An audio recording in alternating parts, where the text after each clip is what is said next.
My speech was on chapter 9 of our textbook, which was pricing your services. The chapter discussed commission and the reason for the commission each agent gets.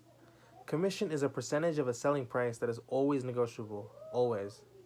People want to negotiate the lowest commission possible, while agents just want to negotiate a commission that they think is the most fair for the services they give the client. For an agent to get the best commission he or she can get, they have to prove to their clients how they're different from their competitors, including any for sale by owners. The main factor that differentiates agents from other agents are enhanced value, quality, expertise and professionalism, profit, performance, and what the market will bear. Enhanced values help prospects perceive and understand that they're receiving more than what they're paying for. For agents to be selected by a prospect, they need to increase the value of their services so the prospects can sense the great value over them over their competitors. There's a number of things agents can do to enhance their value. All you have to do is just put in the extra effort.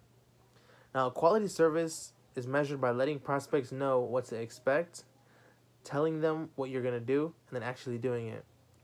Quality service can be evaluated like anything else, and it's not difficult to achieve. All agents really need to do is help the prospects as best they can, tell them what they're going to do before they do it, and tell them what you're doing as well as how everything went after.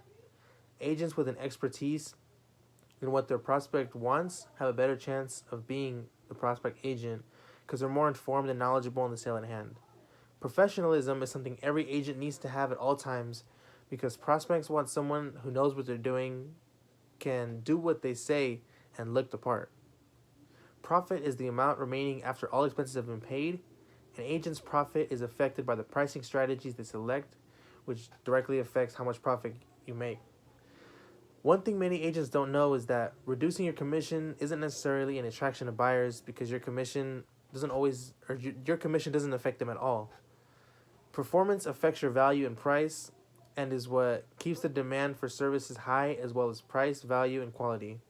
When you perform better than what prospects expect you to, you could potentially have a higher fee and be an exclusive listing agent to certain prospects. Your ability to perform and your reputation are examples of enhanced value.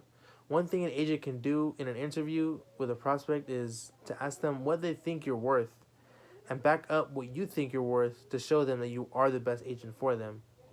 The market also decides whether agents and real estate franchises will get higher or lower profits because the market's demand is what agents have to work toward. If there's a higher demand for agents and not enough agents, the commission will be higher, and if the demand for agents is less than the amount of agents there are, then commissions will be lower. What the market will bear also has a big say in what commission is, but agents aren't the only ones that decide prices. Their companies decide how to set commission and other prices. The main factor that influences companies' pricing decisions are time and expenses, turnover, and market shares. Agents need to determine the amount of time and costs that are going to be involved in selling your property, and if they can't make the sale within a certain time frame, then they should refuse the listing. Turnover measures how long it takes to sell homes in a particular price range in a given year. Turnovers have a ratio that explains the amount of time a home will be sold in a year. To find the ratio, divide the number of months it takes to sell the home by 12 months, and the higher the ratio, the better, because that means the better potential profits the firm can get. And market shares is the amount of sales that an agency or its agents are responsible for in a geographic area, which means larger market share, and larger market share means more potential profits, and it's potential profits because larger markets don't always mean more profit.